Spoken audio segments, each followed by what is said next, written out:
Eu gostaria de convidá-los nesse segundo domingo do Advento, esse domingo em que celebramos a promessa de paz que Cristo trouxe, que os anjos cantaram.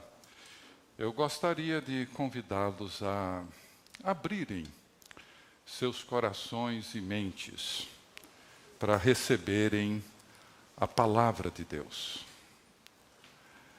Isso é um dos momentos e uma das realidades mais marcantes do primeiro Natal. E José e Maria são um exemplo impressionante de quem se abre para receber de forma profunda, pessoal e íntima a palavra do Senhor. E eles receberam tanto a palavra proclamada, que veio a eles pelo anjo do Senhor, como também, no caso de Maria, a palavra encarnada. Abriram não apenas a mente, o coração para receberem essa palavra, mas, no caso de Maria, abre inclusive seu corpo, seu útero, para acolher a palavra encarnada, o Filho do Altíssimo. Eu queria convidá-los a abrirem seus corações, suas mentes, abrirem a vida de vocês, tudo o que há, para acolher, receber, de maneira pessoal, de forma profunda, íntima, a palavra de Deus nesse tempo do Advento. O sim de Maria e de José, como eu já disse, é um exemplo para nós da forma como nós devemos responder a Deus e responder à sua palavra. É comum esperarmos que quando Deus fala conosco, que a sua palavra traga algum tipo de conforto, algum tipo de esperança, paz, segurança. E isso acontece.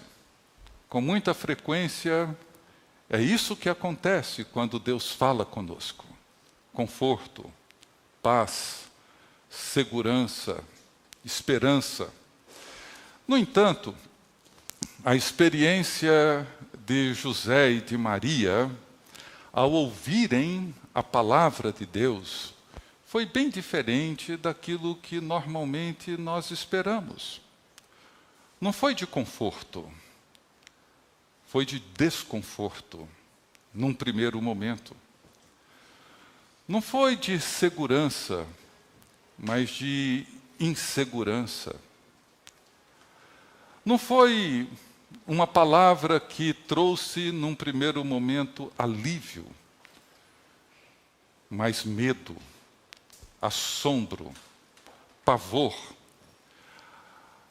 Dessa forma, a palavra proclamada pelos anjos, os mensageiros de Deus, produziu em José e Maria não a esperança muitas vezes desejada, ou a paz muitas vezes desejada, mas incerteza,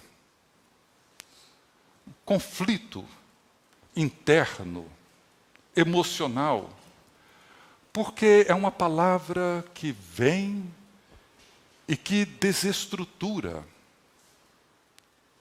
É uma palavra que vem e que muda planos, muda projetos, aquilo que foi programado.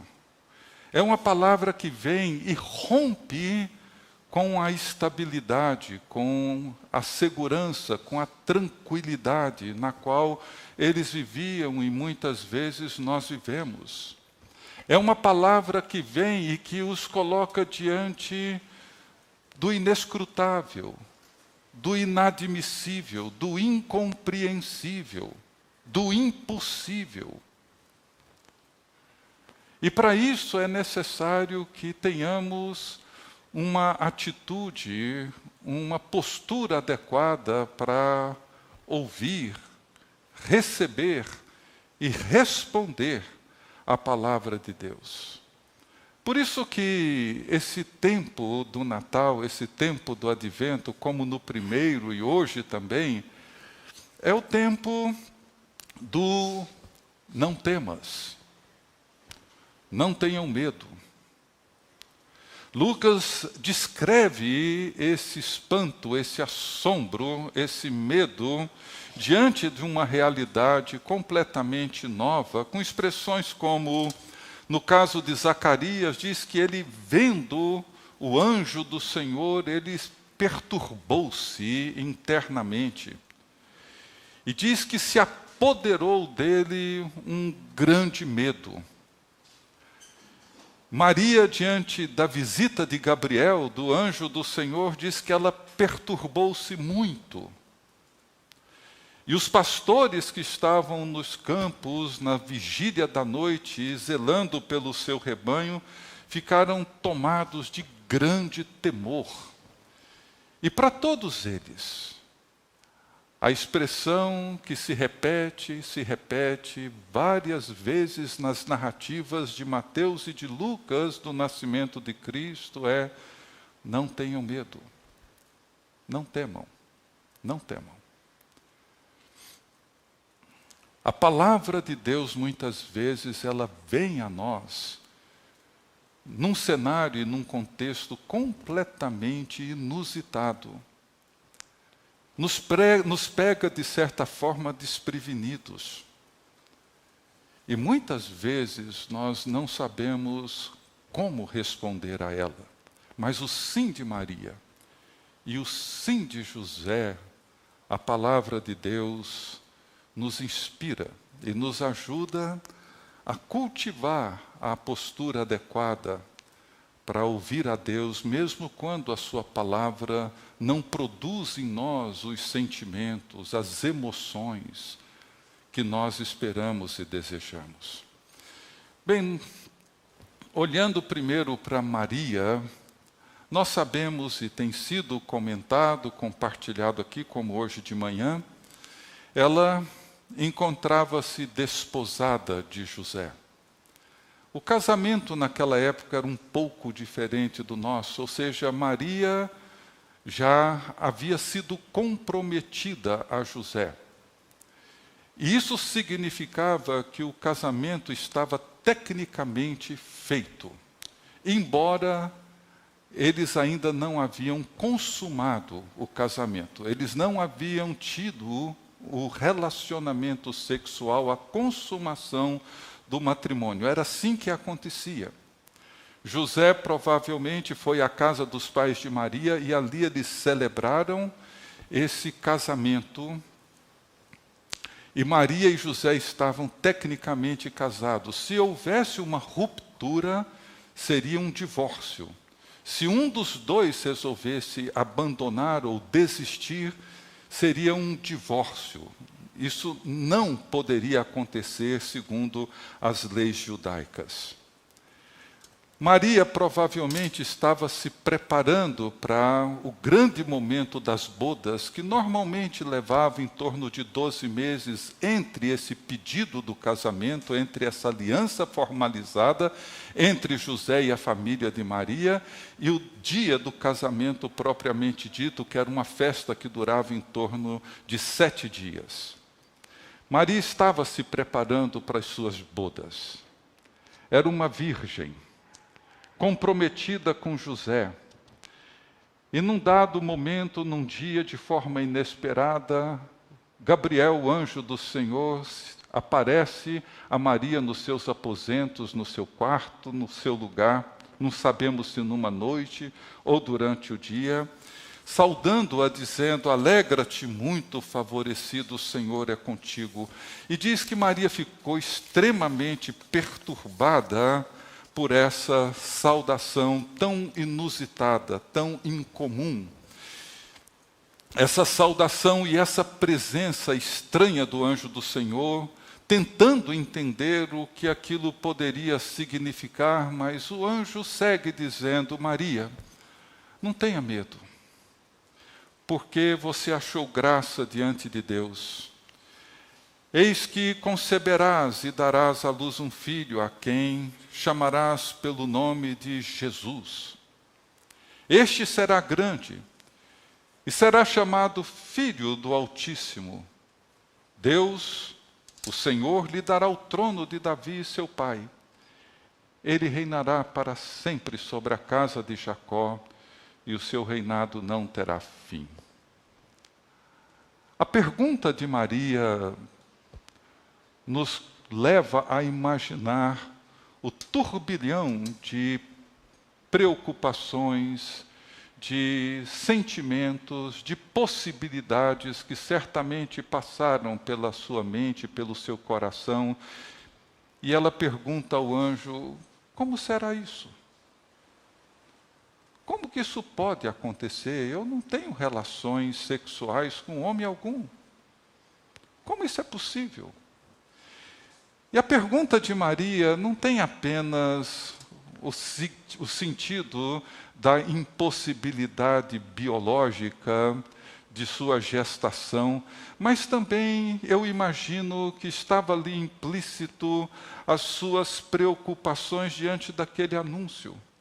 Imagino que deveria ter passado pela cabeça de Maria alguma coisa mais ou menos assim: olha, eu estou noiva. O dia das minhas bodas já se aproxima. Não é justo fazer isso com meu noivo. Isso trará consequências inimagináveis e terríveis para os meus pais, para toda a minha família, para Galileia, para toda a cidade, para mim, particularmente para o meu noivo. Talvez uma saída de Maria, uma saída sensata, seria propor que escolhesse outra pessoa, como Moisés sugeriu para Deus quando Deus se revelou a ele na sarça ardente. Escolha outro. Mande outro no meu lugar. Eu não sou a pessoa mais adequada para essa tarefa. Escolha outra garota, outra moça aqui da cidade. Certamente tem muitas outras opções aqui. Como é que isso pode acontecer? Como é que será isso? E o anjo responde dizendo: Maria, descerá sobre você o Espírito Santo, e o poder do Altíssimo te envolverá com sua sombra. Por isso também, o ente santo que há de nascer será chamado Filho de Deus. Essa foi a palavra que veio a Maria. Nunca algo semelhante havia acontecido. Nunca aconteceu depois. Uma situação completamente nova. Não havia um referencial.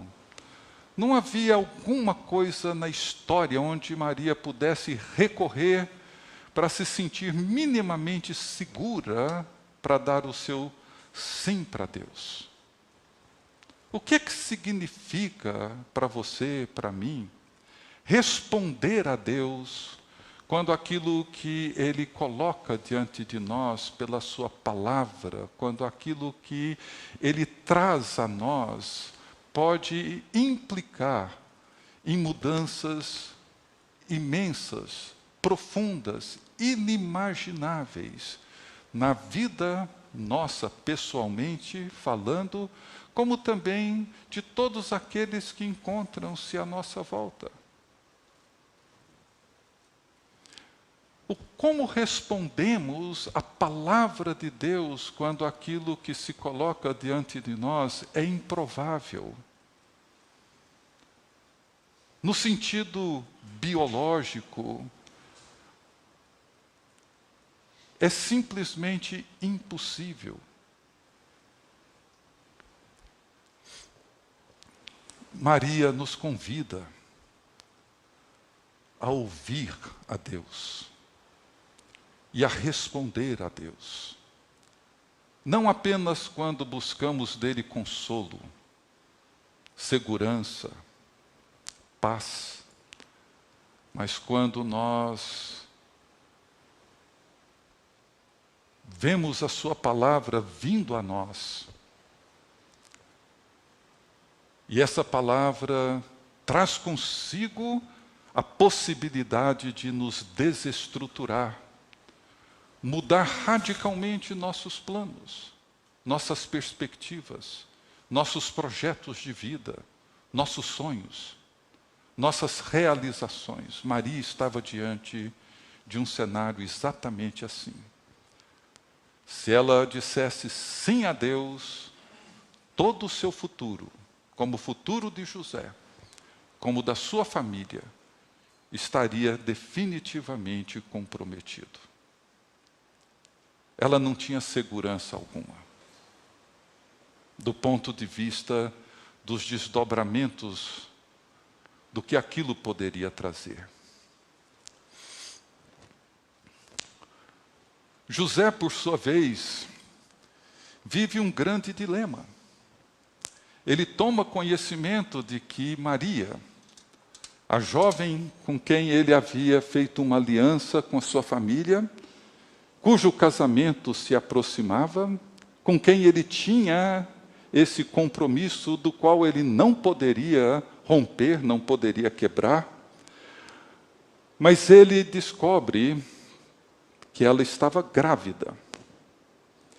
E ele passa a viver um dilema do ponto de vista ético, emocional, religioso, espiritual, imenso, enorme. E podemos imaginar também o que passou pela cabeça de José. Qualquer um que tenha passado por uma experiência de se sentir traído por uma pessoa que ama, por uma pessoa com quem fez uma aliança, um compromisso verdadeiro, uma pessoa em quem você confia.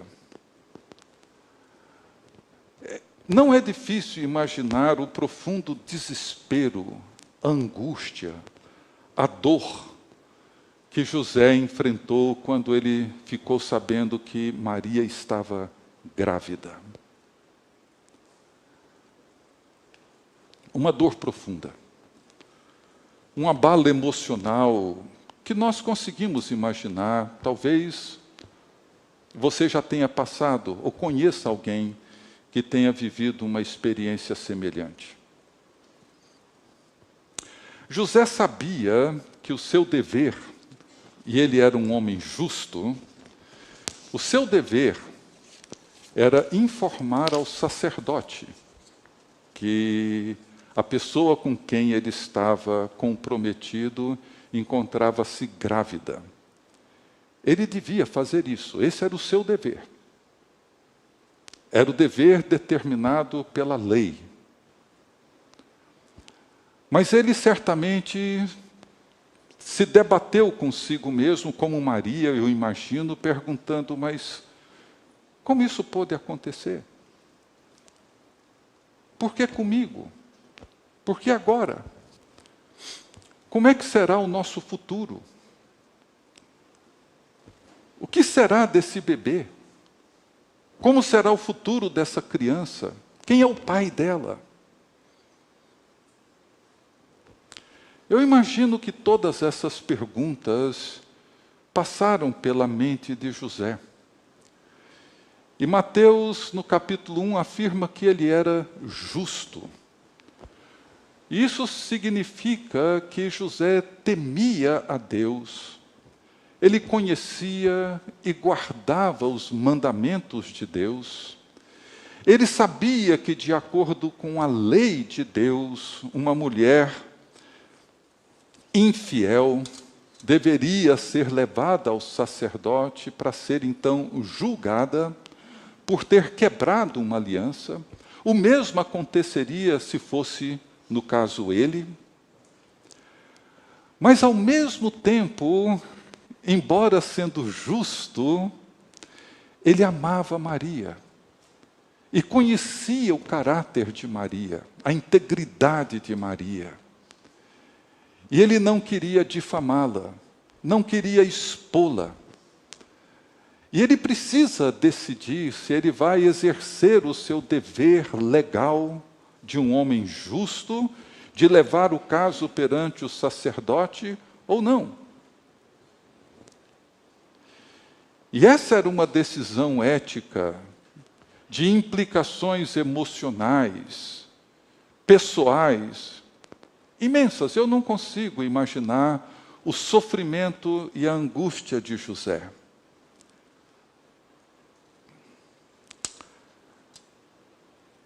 Então ele decide deixá-la secretamente. Ele resolve não expô-la. Mas ele sabia que isso não iria resolver o problema. A gravidez logo se tornaria evidente. Não teria como evitar o escândalo público e o tormento e a angústia de José aumenta.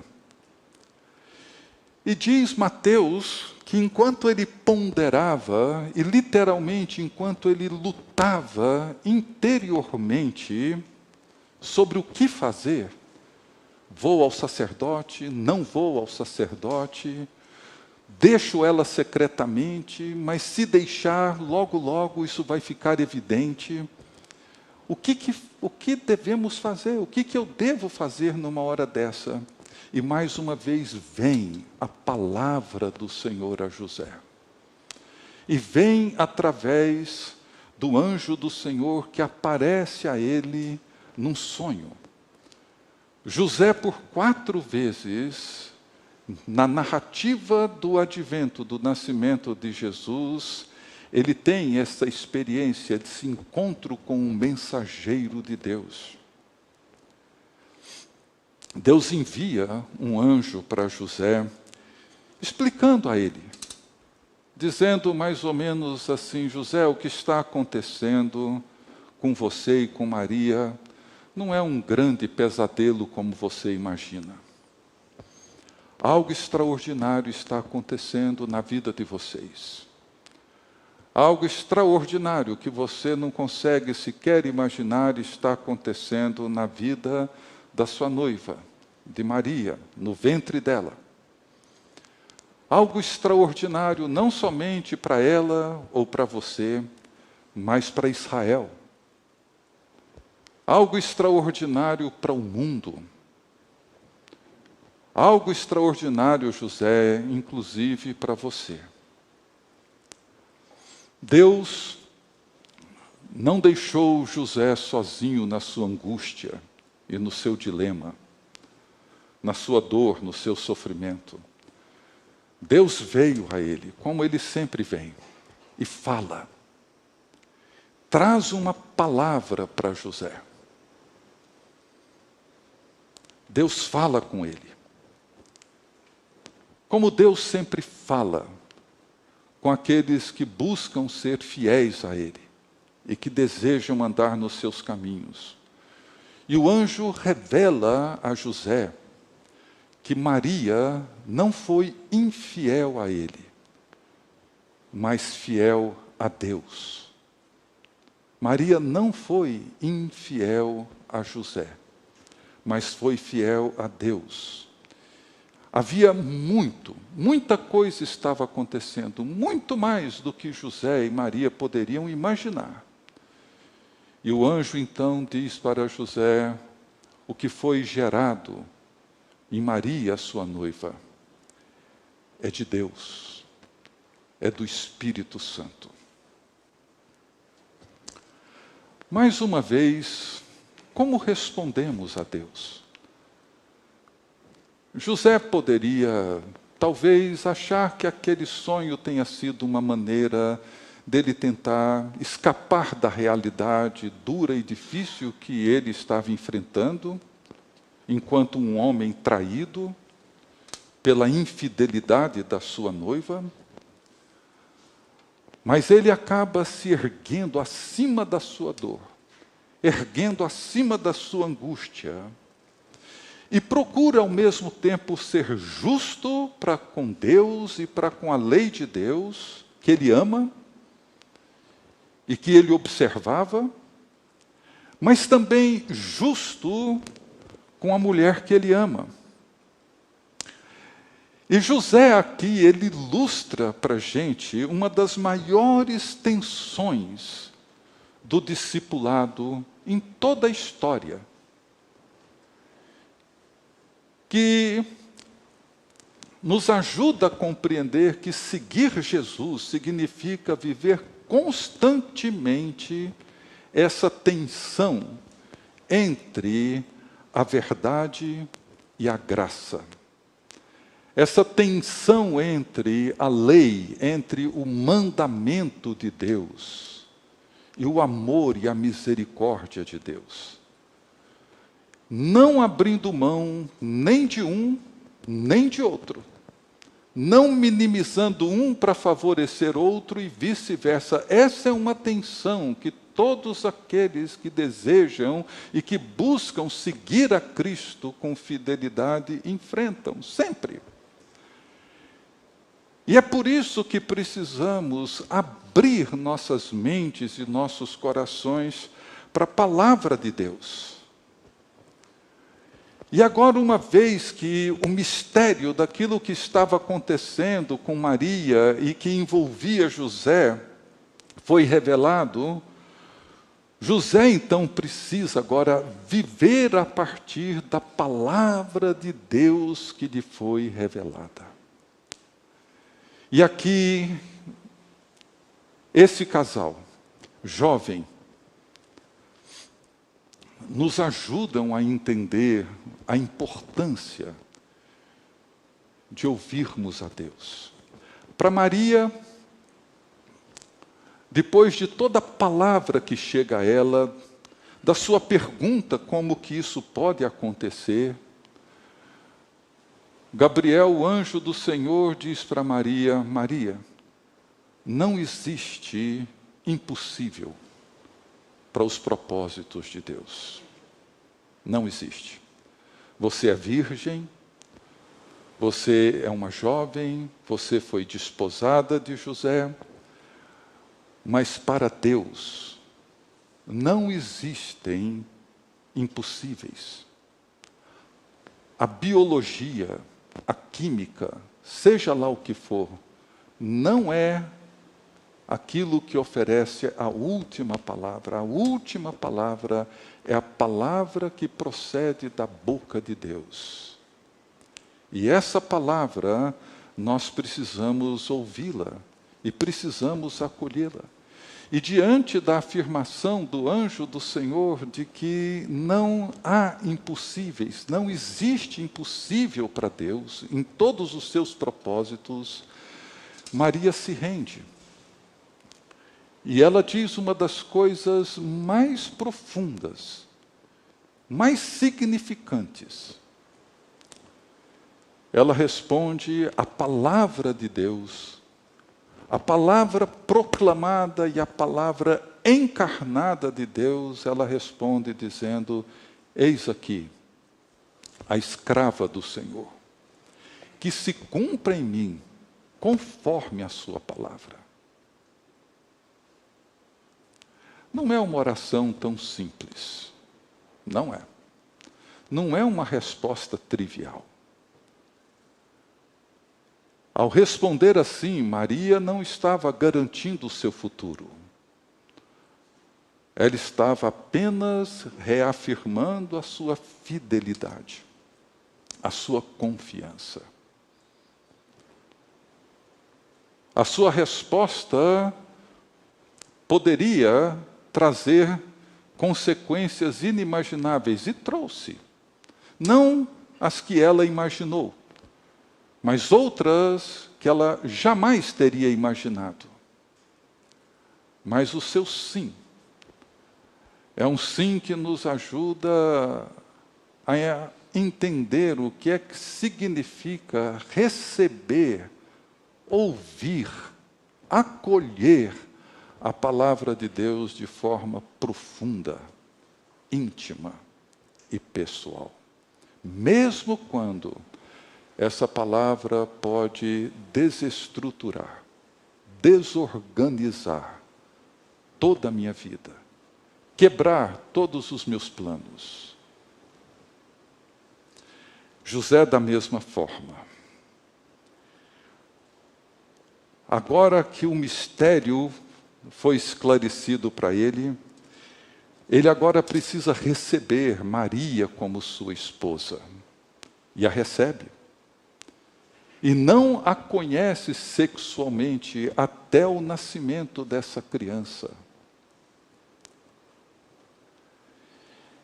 Ele precisa dar o nome a essa criança.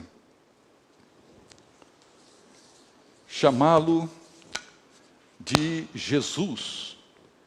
Ele precisa assumir essa criança como sendo sua.